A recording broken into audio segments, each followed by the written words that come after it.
बहुत बहुत धन्यवाद अध्यक्ष महोदय।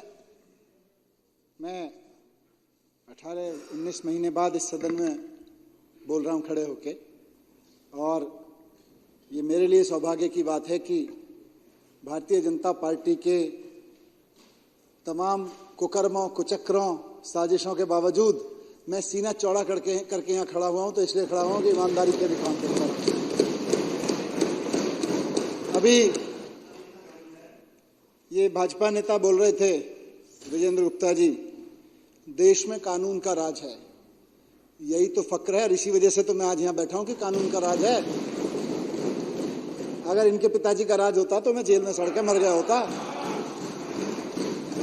अगर इनके पप्पा का राज होता तो देश में कानून का राज है। देश में कानून का राज है। देश में कानून का राज है, इसीलिए आज यहां बैठे और आपकी आंख में आंख डाल के कह रहे हैं कि चोट तो छोड़ेंगे नहीं तुमको। देश में कानून का, अध्यक्ष जी वो लाइन इन्होंने पूरी नहीं की, इनके दिल का भी मुझे पता है, इनके दिल महसूस रहा था। बोले ये कहना चाह रहे थे देश में कानून का राज है, भाजपा में कानून का राज नहीं है। देश तो कानून से चलता है, लेकिन भाजपा 75 साल वाले कानून से नहीं चलेगी। उनको भी दुख है इस बात का। तो ये अब ठीक नहीं है। देखिए देश में कानून का राज है अध्यक्ष जी, प्लीज।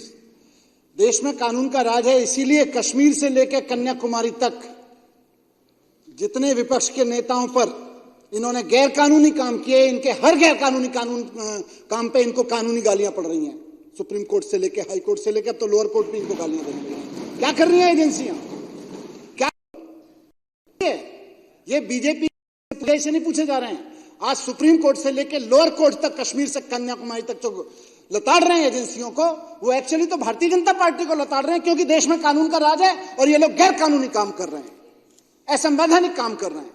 कानून का राज है, इसीलिए पूरे देश में थूथू हो रही है इनकी कि भारतीय जनता पार्टी को सत्ता क्या मिल गई, एजेंसियों का खुला दुरुपयोग होने लगा। और सिर्फ नेताओं के खिलाफ नहीं अध्यक्ष महोदय, हम तो नेता हैं, लड़ने के लिए निकलते हैं घर से।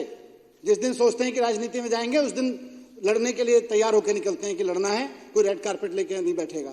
लेकिन इस देश के व्यापारियों के खिलाफ देखिए, कश्मीर से कन्याकुमारी तक अगर आप पीएमएलए के केसेस देख लीजिए, देश के हजारों नहीं लाखों व्यापारियों के खिलाफ भारतीय जनता पार्टी ने शोषण का अड्डा बना रखा है। ईडी को पीएमएलए के नोटिस दिलवाते हैं, 4 बड़े व्यापारियों को जेल में भेज देते हैं और उसके बाद कहते हैं भैया देखो 4 बड़े व्यापारी और 4 बड़े नेता जेल में डाल रखे हैं, 1 साल से निकलने नहीं दिया।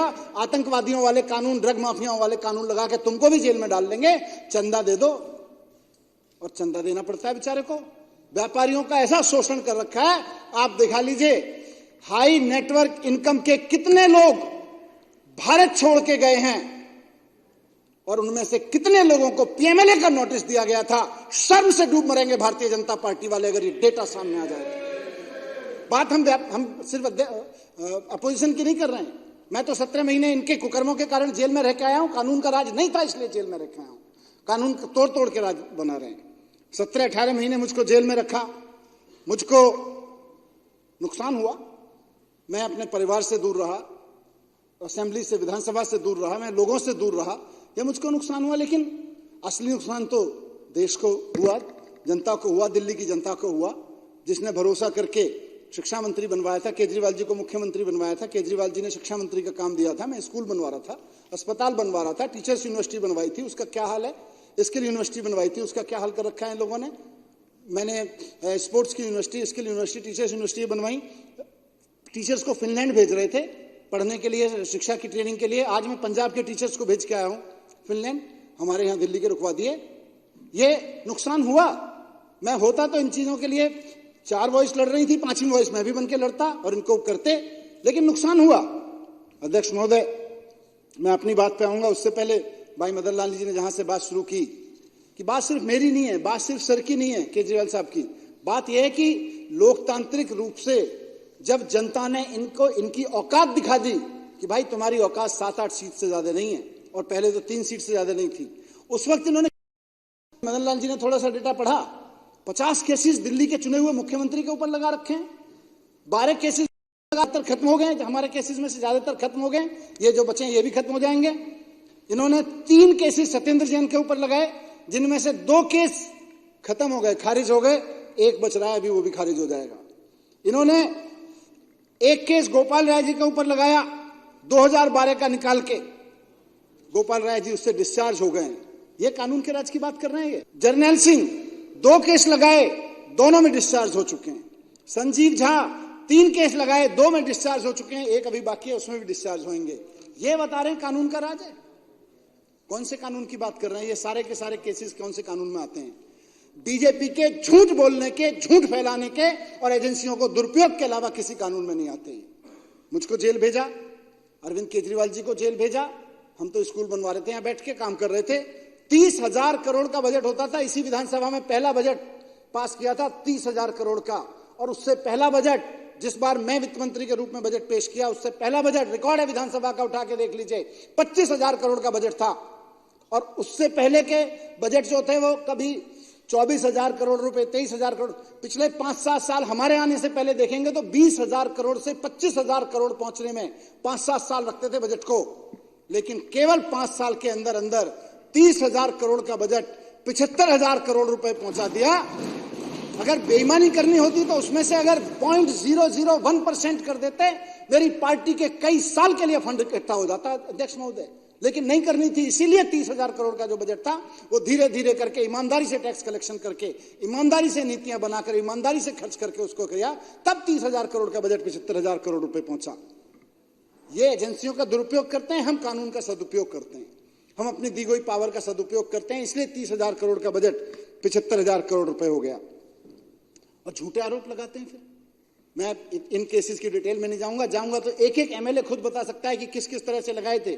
मेरे ऊपर जो सबसे संगीन आरोप लगाया गया, मैं उसके ऊपर बात करना चाहता हूं 2 मिनट, अध्यक्ष महोदय, आपकी अनुमति से। इन्होंने मेरे ऊपर आरोप लगाया। कौन सा आरोप? बात तो कह रहे थे भ्रष्टाचार की, लेकिन आरोप कौन सा लगाया? जो आतंकवादियों की फंडिंग और ड्रग माफिया की फंडिंग के ऊपर कानून लगाए जाते हैं, वो मेरे ऊपर लगाए। मैं आतंकवादी हूं? मैं ड्रग माफिया की फंडिंग करता हूं? क्या अरविंद केजरीवाल जी आतंकवादी हैं? अरविंद केजरीवाल जी ड्रग माफिया की फंडिंग करते हैं? हमारे ऊपर आरोप लगाए जा रहे हैं कि मतलब जो कानून दुनिया भर में बनाए गए इसलिए कि आतंकवादियों की फंडिंग रोकनी है, आतंकवादियों के फंडिंग करने वालों के ऊपर लगाए जाते हैं, ड्रग माफिया की फंडिंग करवाने वालों के ऊपर लगाए जाते हैं। वो कानून मनीष सिसोदिया के ऊपर लगाए जा रहे हैं, वो कानून अरविंद केजरीवाल जी के ऊपर लगाए जा रहे हैं ताकि जमानत ना मिल सके। आरोप कोई भी ऐसे ही लगा दो, उसके बाद कानून की धाराएं ऐसी ऐसी लगा दो आतंकवादियों वाली, ड्रग माफियाओं वाली, ताकि जमानत ना मिल सके, और फिर यहां होके बोले जमानत। तो अध्यक्ष महोदय, कुल मिला के देखें तो इन्होंने जो साजिश रची, मनोहर कहानी रची, इनमें उसमें निकला कुछ नहीं, निकलेगा भी कुछ नहीं। और अभी तक जब इन्होंने खूब छान मारा, छापे मारे मेरे घर पे, एक चवन्नी नहीं मिली इनको मेरे घर से। सीबीआई वाले भी दुखी होके गए, जी क्यों पूरा दिन लगा दिया आपके घर पे। फिर इनको लगा नहीं उसके लॉकर में कुछ होगा, लॉकर में पहुंच गए सीबीआई वाले। इन्होंने उसको कहा सीबीआई वालों को, लॉकर में छान के आओ, लॉकर में रखा होगा, 2 साल से लॉकर खुला नहीं है इसका, जरूर लॉकर में कुछ होगा। लॉकर में भी निकला झुंझुना, बच्चे का झुंझुना निकला, चांदी का एक। फिर जो है ये खूब पड़ताल की इन्होंने, अफसरों से की, इधर की उधर की, मेरे गांव में ढूंढा, रिश्तेदारों से पूछा, सबसे पूछा इन्होंने, व्यापारियों से पूछा, जितने लोगों को लाइसेंस दिए गए थे सबसे पूछा, भाई किसी ने पैसे दिए? सबने ऑन रिकॉर्ड कहा जी कोई नहीं दिए, ना किसी ने मांगे ना किसी ने दिए, सबने ऑन रिकॉर्ड क्या रखा है एजेंसीज के स्टेटमेंट में। लेकिन बीजेपी उनके पीछे पड़ी हुई थी। मैं सर कस्टडी में रहा हूं, सीबीआई की कस्टडी में रहा हूं और ईडी की कस्टडी में रहा हूं, और जब मैं कस्टडी में बैठता था तो बेचारों के पास, अफसरों के पास भी पूछने के लिए तो कुछ होता नहीं था। 10-15 मिनट, आधा घंटे बात करते थे, 24 घंटे कस्टडी में रखते थे, तो मेरे से गप्पे मारते थे, बताते थे। फिर धीरे धीरे वो खुलने लगे, बताने लगे क्या मामला है जी, क्यों हमें करना पड़ रहा है। बेचारे इज्जत भी करते थे, बोले जी थोड़ी सी हमारी भी घर में प्रॉब्लम है, बच्चों को समझ नहीं आ रहा कैसे पढ़ाएं, थोड़े उनके बारे में भी गाइड कर दो। मैं तो बैठ के उनके बच्चों के बारे में शिक्षा गाइड कर रहा था वहां बैठ के। लेकिन थोड़ी बहुत जो बात हुई उनसे, थोड़ी बहुत पूछताछ के नाम पे उन्होंने कुछ स्टेटमेंट लिए और जो बताया उन्होंने, लेकिन जब कॉन्फिडेंस में, मैं भी चौंक गया। भारतीय जनता पार्टी, सीबीआई और ईडी दोनों के पीछे पड़ी हुई थी कि यह शराब घोटाले को 10,000 करोड़ का घोटाला बनाओ। अधिकारियों ने कहा साहब 10,000 करोड़ में से कोई चवन्नी तो मिले, तब तो 10,000 करोड़ की बात करें। इनको यहां तो किसी के यहां चवन्नी नहीं मिल रही, कहां से 10,000 करोड़ का बनाए? तो कई महीने तक ये लोग बीजेपी वाले सीबीआई और ईडी के अफसरों के पीछे पड़े रहे कि इसको 10,000 करोड़ का घोटाला बनाओ, 10,000 करोड़ का घोटाला बनाओ। सीबीआई और ईडी वालों ने हाथ खड़े कर दिए, साहब नहीं बन पाएगा, अफसरों ने। फिर उन्होंने कहा अच्छा चलो 10,000 करोड़ का नहीं तो 1,000 करोड़ का बना दो। फिर उन्होंने कहा साहब 1 रुपया तो मिला होता, कोई चवन्नी तो मिली होती किसी के यहां से, नहीं मिल रही। वो जो वित्त मंत्री था उसी के घर से कुछ नहीं मिल रहा, कहीं से कुछ नहीं मिल रहा, कैसे 1,000 करोड़ का बना दें। तो फिर उन्होंने कहा अच्छा चलो ऐसा करो 100 करोड़ का बना दो। 10,000 करोड़ का नहीं बना, 1,000 करोड़ का नहीं बना, 100 करोड़ का नहीं बना। उस पर भी उन्होंने कह दिया साहब कुछ चवन्नी तो मिले, 1 रुपए का भी नहीं बना पा रहे हम तो फिर इन्होंने उनको जो भी किया होगा, डराया धमकाया होगा, जो भी किया होगा। फिर किसी को पकड़ा, इसको पकड़ा, उसको पकड़ा, इधर से पकड़ा, जेल में डाला। उसके ऊपर वही आरोप लगाए आतंकवादियों वाले, ड्रग माफिया वाले। तो जो आदमी 10-10, 12-12 बार कह चुका था साहब मेरे से तो मांगा नहीं, मेरे से तो किसी ने पूछा नहीं, मैंने तो किसी को दिया नहीं, उसके स्टेटमेंट है उन लोगों के। अचानक उनमें से किसी आदमी को ये धमकाते हैं बेटा जेल है, सड़ जाएगा, तुझे बाहर निकालने का एक ही रास्ता है, तू मनीष सिसोदिया का नाम ले, अरविंद केजरीवाल का नाम ले। जो आदमी कह चुका था उसके स्टेटमेंट हैं, और यही होगा ट्रायल में, देखिएगा। जिसके स्टेटमेंट हैं कि साहब मैं तो कभी मनीष जी से कभी कहीं मिला भी तो मेरी तो हिम्मत ही नहीं पड़ती थी उनसे बात करने की। जो आदमी रिटन में स्टेटमेंट दे रहा है इन्वेस्टिगेशन में कि मैं तो कभी मनीष जी से मिलता था, मेरी तो हिम्मत ही नहीं पड़ती थी बात करने की, उसको जेल में डाला।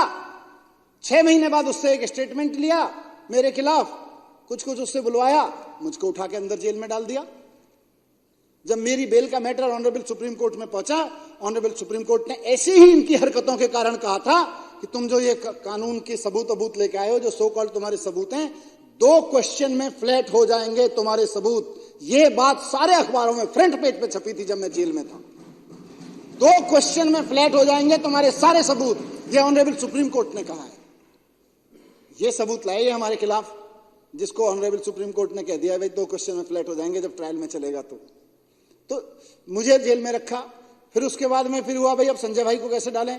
मैं अंदर था जब इसकी कस्टडी में था ईडी और सीबीआई की, वहां अंदर के अधिकारी मुझे बता देते थे देखो जी आपको लाए हैं। पहले 10,000 करोड़ की बात कर रहे थे बीजेपी वाले, फिर 1,000 करोड़ पे आ गए, फिर 100 करोड़ पे आ गए। बोले कुछ तो कर दो यार, कुछ तो लगा दो यार। तब भी नहीं लगाए तो बोले एक स्टेटमेंट के आधार पर लगाओ, इनको अंदर डालो। बजे हमें करना पड़ रहा है, क्या करें, नौकरी करनी है। फिर बोले, वो बता देते थे मेरे को, बोले अभी तो हमें आदेश है संजय सिंह को भी लाना है और बाद में थोड़े समय बाद केजरीवाल जी को भी लाना है चुनाव से पहले ही बता दिया था। बोले अच्छा जी, मैंने कहा चुनाव से पहले? हाँ। बोले चुनाव से पहले करेंगे कुछ ऐसा, ऊपर से जब आदेश आएगा करेंगे। खैर संजय भाई को ले गए, वहां भी सुप्रीम कोर्ट ने कह दिया कि देखो अगर हम केस की मेरिट पे चले गए तो तुम्हारा केस डिस्टर्ब हो जाएगा, इसलिए बेटर है इसको बेल देने दो। थोड़ी देर बाद में ईडी वाले बोले जाके बीजेपी वालों से पूछ के सर दे दो, बीजेपी वाले कह रहे दे दिया। मतलब आका उसका मतलब बीजेपी होता है वहां। संजय भाई को भी जेल हो गई, अब बेल हो गई। अरविंद केजरीवाल जी के खिलाफ क्या लगाया, एक आदमी सीएम साहब से टाइम मांगता है मिलने का, एमपी है वो, उसने टाइम मांगा, बोला जी मैं मिलना चाहता हूं। मेल भेजा, 1 बार भेजा, 2 बार भेजा, मेल भेजा, उसको टाइम दे दिया गया। मिल गया, मिल के चला गया। सर से पूछा कि भाई मेरी कोई जमीन है, कुछ ट्रस्ट है हमारी, उसके लिए कुछ जमीन वमीन चाहिए कहीं, इतनी बात कह के चला गया। लोग एमपी हैं, आ सकते हैं। सर भी मिल लिए उसको। सीबीआई अब जब सर के खिलाफ कुछ नहीं मिला, उन लोगों से भी कुछ नहीं मिला जिन लोगों के खिलाफ मेरे से बुलवा लिया था, जिन लोगों से मेरे खिलाफ बुलवा लिया था, तो फिर उस एमपी को पकड़ा क्योंकि वो इनका पुराना फंडर भी था। उसको पकड़ा, बोले जी अब केजरीवाल जी के खिलाफ बोलो। उसको पकड़ के ले गए। उसने बोला जी मैं गया तो था मिलने। लिखित में 6 मिनट बातचीत हुई थी, 10-12 अफसर मौजूद थे बातचीत में। साहब मैं तो जमीन की बात की थी उनसे, कह के वो आ गया। फिर उसने लगा यार केजरीवाल जी को किस बहाने से पकड़ा है। अब तो ये ना 10,000 करोड़ काम कर रहा, ना 1,000 करोड़ काम कर रहा, ना 100 करोड़ काम कर रहा। मनीष सिसोदिया वाले पे भी सुप्रीम कोर्ट से कह दिया है कि ये तो क्वेश्चन 2 मिनट में फ्लैट हो जाएंगे, तुम्हारे 2 क्वेश्चन फ्लैट हो जाएंगे, अब क्या करें। तो इन्होंने उस आदमी के बेटे को गिरफ्तार किया, एमपी साहब के, और उसको 6 महीने जेल में रखा।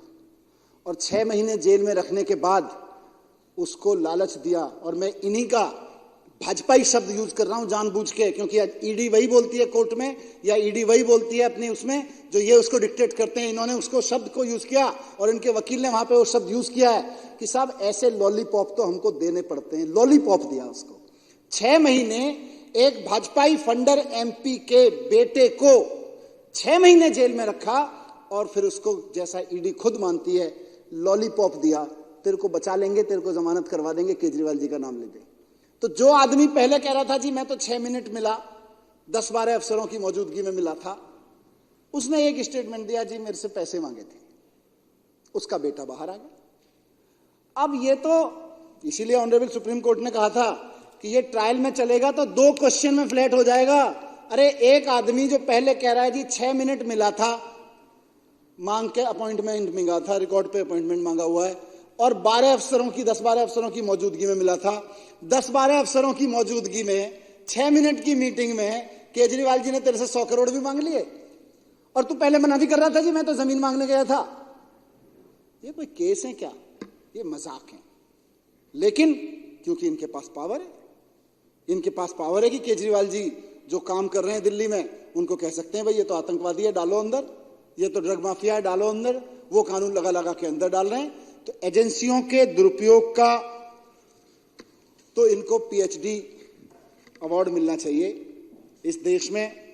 इससे ज्यादा, और इससे मैं आपकी अनुमति से शब्द यूज कर रहा हूं, इससे ज्यादा टुच्चेपने के काम पे एजेंसियों का दुरुपयोग कहीं नहीं हुआ, कभी नहीं हुआ भारत के इतिहास में। भारत का इतिहास जब लिखा जाएगा, तो भारत का इतिहास जब लिखा, इस समय का इतिहास जब आगे लिखा जाएगा, तो इनको इतनी लानतें दी जाएंगी कि ऐसी ऐसी टुच्चेपने की हरकतों पर उतर आए थे एजेंसियों को लेकर। जिन एजेंसियों को इतनी शानदार काम के लिए बनाया गया था, उनको इतने टुच्चे कामों पे लगा दिया इन्होंने। हमको तो छोड़ दीजिए, मैं अपनी बात कंक्लूड करूं, हम तो चलिए यहां लड़ रहे हैं इनकी आंखों में आंख डाल के। तमिलनाडु में एक किसान, उसका बीजेपी के किसी छुटभैया नेता से झगड़ा हो गया, बीजेपी के नेता ने उसको ईडी का नोटिस दिलवा दिया जो आतंकवादियों को दिलवाया जाता है। ऐसी ऐसी टुच्ची हरकतों पर उतर आए एजेंसियों के दुरुपयोग पे। और देश के व्याप, यहां से मैं बात शुरू की वहीं खत्म करूंगा कि हमारी तो बात फिर भी नेताओं की लड़ाई है, राजनीतिक लड़ाई है। सर कटाने के लिए निकल के आए हैं, जेल जाने से डरते नहीं है, सर भी काट देंगे तो डरेंगे नहीं। लेकिन इस देश का व्यापारी हजारों लोगों को, लाखों लोगों को नौकरियां दे रहा है, इस देश की इकोनॉमी में योगदान दे रहा है, और लाखों लड़के लड़कियों को नौकरियां दे रहा है। आज तुम अपने चंदे और धंधे के लिए कितने नोटिस, कितने ईडी के कितने नोटिस व्यापारियों को दिलवा रहे हो? जरा गिरबान में झांक के देखो, शर्म आएगी अपने ऊपर, शर्म आएगी अपने ऊपर कि हम कर क्या रहे हैं ये देश के व्यापारियों के साथ। नेताओं के साथ जो कर रहे हो वो तो कर ही रहे हो, वो तो इतिहास का हिस्सा बना ही रहे हो, लेकिन इस देश के व्यापारियों के साथ क्या कर रहे हो तुम? नौकरी देने वाले आदमी के घर पे ईडी का नोटिस भेज देते हो और फिर उसको समझाते हैं लोग जाके, देख भाई फलाना बड़ा व्यापारी 1.5 साल से जेल में, फलाना बड़ा नेता 1.5 साल से जेल में, चंदा दे दे नहीं तो तेरा धंधा खत्म। चंदा दे देता है बेचारा, इलेक्ट्रल बॉन्ड उसका सबसे बड़ा सबूत है। तो मैं इसकी घोर निंदा करता हूं कि जिस तरह से ईडी और सीबीआई का दुरुपयोग हो रहा है, इनको शर्म आनी चाहिए, इनको लानत है इस बात पे। और मुझे लगता है कि बीजेपी को माफी मांगनी चाहिए देश से। बात अरविंद केजरीवाल जी या मनीष सिसोदिया या आम आदमी पार्टी के, जिनके मैंने नाम लिया, एमएलए की नहीं है, बात पूरे देश के साथ ये लोग गद्दारी कर रहे हैं ईडी और सीबीआई का दुरुपयोग करके। धन्यवाद अध्यक्ष महोदय।